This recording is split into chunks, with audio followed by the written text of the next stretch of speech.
Now come to the another point, that is web application vulnerabilities. ठीक है, कौन कौन सी वीकनेसेस हैं जो कि जनरली ऑकर करती हैं और जो कि अटैक्स के लिए रिस्पॉन्सिबल होती हैं। तो these are some of the vulnerabilities, web application vulnerabilities. Okay, so first is cross site scripting, XSS। XSS is a vulnerability that allows an attacker to inject client-side script into a web page in order to access important information directly and impersonate the user or trick the user into revealing important information। Generally जैसे कोई और person है ना, और वो हमारा client बन करके और हमें एड्रेस कर रहा है या हमें कुछ स्क्रिप्ट भेज रहा है हमारे वेब पेज पर। ठीक है, कोई क्वेरी भेज रहा है या लॉगिन क्रेडेंशियल जैसे होता है ना, कि हम जनरली जैसे हमें लॉगिन करना है तो हम क्या करते हैं, आईडी पासवर्ड पुट करते हैं।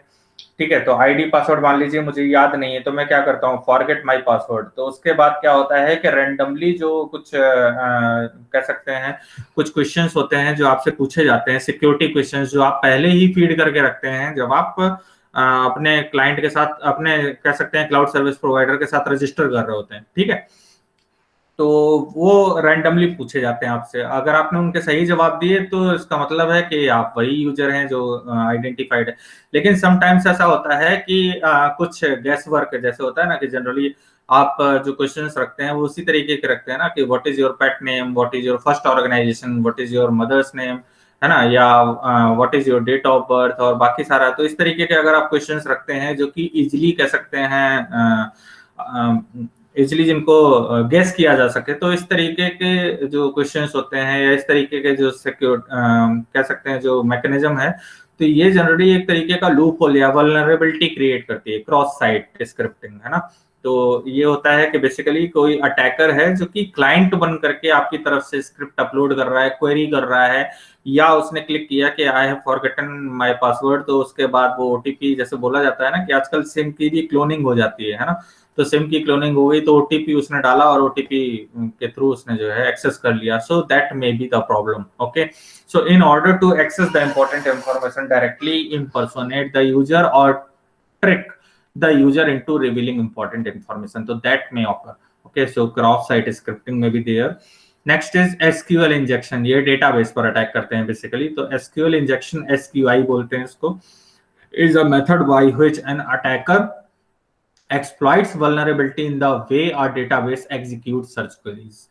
ठीक है, तो attackers use SQI to gain access to unauthorized information, modify और क्रिएट न्यू यूजर परमिशंस और अदरवाइज मैनिपुलेट और डिस्ट्रॉय द सेंसिटिव डेटा। ठीक है, तो जनरली डेटाबेस पे अटैक करना और डेटाबेस को ऑल्टर करना, मॉडिफाई करना इंफॉर्मेशन को, ठीक है, क्रिएट न्यू यूजर परमिशन, किसी और को इस डेटाबेस की एक्सेस दे देना या उसको मैनिपुलेट करना या डिस्ट्रॉय करना सेंसिटिव डेटा को, तो दैट में occur by using this threat. Okay, that is SQL injection.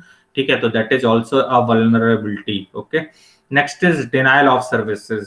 ठीक है, सर्विसेज जैसे आप एज ए क्लाइंट हैं, है ना, और आप किसी क्लाउड सर्विस प्रोवाइडर के साथ जुड़े हुए हैं और किसी ने इन बिटवीन स्निफिंग या कुछ और टेक्निक का इस्तेमाल करके उसने क्या किया, आपको डिनायल ऑफ सर्विसेज, जब भी आप सर्विसेज अवेल करने जा रहे हैं तो वो मना हो गया, या डिस्ट्रीब्यूटेड डिनायल ऑफ सर्विसेज का अटैक इन सबका इस्तेमाल करना। So through a variety of vectors, attackers are able to overload a targeted server or its surrounding, है ना। कभी होता है ना कि दिखाता है कि सर्वर इज बिजी और सर्वर इज एग्जॉस्टिव, है ना, तो या ओवरलोड, है ना, सर्वर एरर। तो इस तरीके से ओवरलोड अ टारगेटेड सर्वर और its surrounding infrastructure with different type of attack traffic, and when a server is no longer able to effectively process incoming request, it begins to behave sluggishly and eventually deny services in incoming request from the legitimate user। ठीक है, तो जो कह सकते हैं and users हैं जो आपके क्लाइंट्स हैं, ठीक है, उनको सर्विसेज के लिए मना कर देता है सर्वर, तो that types of vulnerability is also there. Okay, next is memory corruption.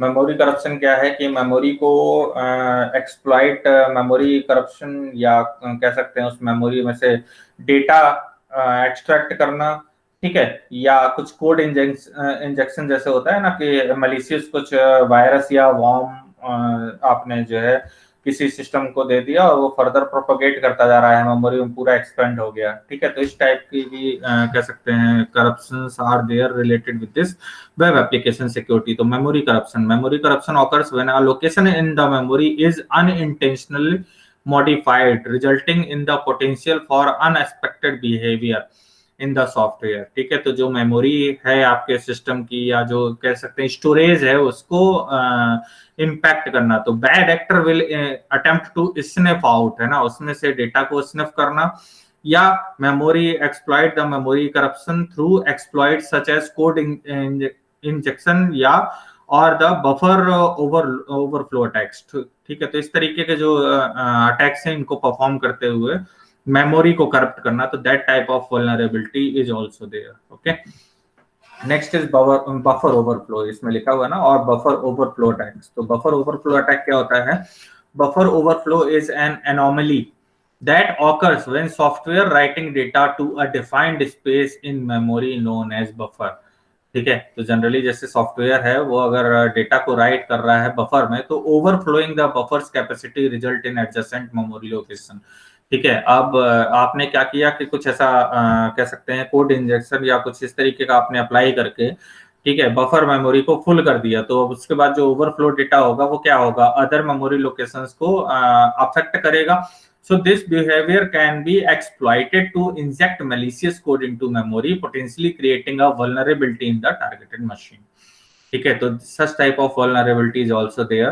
Next is cross site request forgery, ठीक है। cross site request forgery क्या होता है? बेसिकली जैसा अभी मैंने ये फर्स्ट वाली बताई थी cross site scripting, similar to that cross site request forgery involves tricking a victim into making a request that utilizes their authentication or authorization, ठीक है। कि जैसे अभी मैंने बताया था कि आपने एक रिक्वेस्ट पुट की कि I have forgotten my password, ठीक है। तो ऑथेंटिकेशन के लिए आप यूज कर रहे हैं इसको, है ना, या ऑथराइजेशन के लिए यूज कर रहे हैं, ठीक है। जनरली होता है ना कि जैसे मैंने अपना कोई पुराना जीमेल अकाउंट है उसको मैं भूल गया और मुझे जरूरत पड़ी कि हाँ मुझे अब दोबारा से उसको फिर से एक्टिव करना है, ठीक है। तो आप क्या करते हैं, फॉरगेट माय पासवर्ड, उसके बाद वो बोलता है कि फोन नंबर आप अपना, ये वाला फोन नंबर आपका रजिस्टर्ड है, इस पे ओटीपी आएगा और आप जो है उस ओटीपी को डालिए, या ये मेल रजिस्टर है इस पे आप जो है अपना जो कंसर्न जो ओटीपी है वो दीजिए, ठीक है। अगर वो भी नहीं है तो उसके बाद वो कुछ सिक्योरिटी क्वेश्चन पूछेगा, अगर वो भी आप नहीं बता पाए तो उसके बाद कहेगा drop your mail, new mail,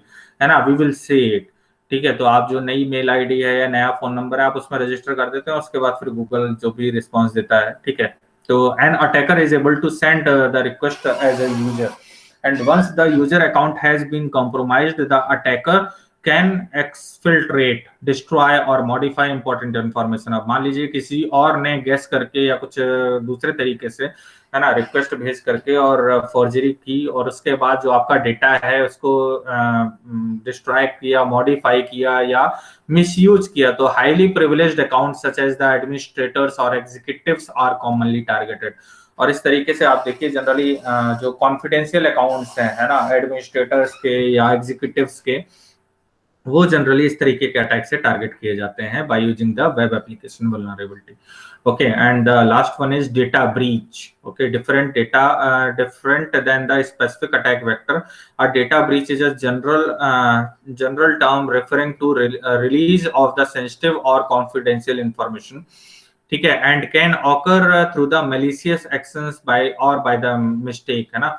तो गलती से आपने कुछ ऐसा कह सकते हैं कॉन्फिडेंशियल डेटा है जो कि किसी नॉन रिलायबल पर्सन को, आपने अनरिलायबल पर्सन को दे दिया, या मैलिशियस इनसाइडर ने कुछ करके डेटा ब्रीच किया, ठीक है। तो इस तरीके के जो वल्नरेबिलिटी हैं वो इस कैटेगरी में आती हैं। The scope of what is considered a data breach is fairly wide and may consist of a few highly valuable records all the way up to millions of exposed user accounts, ठीक है।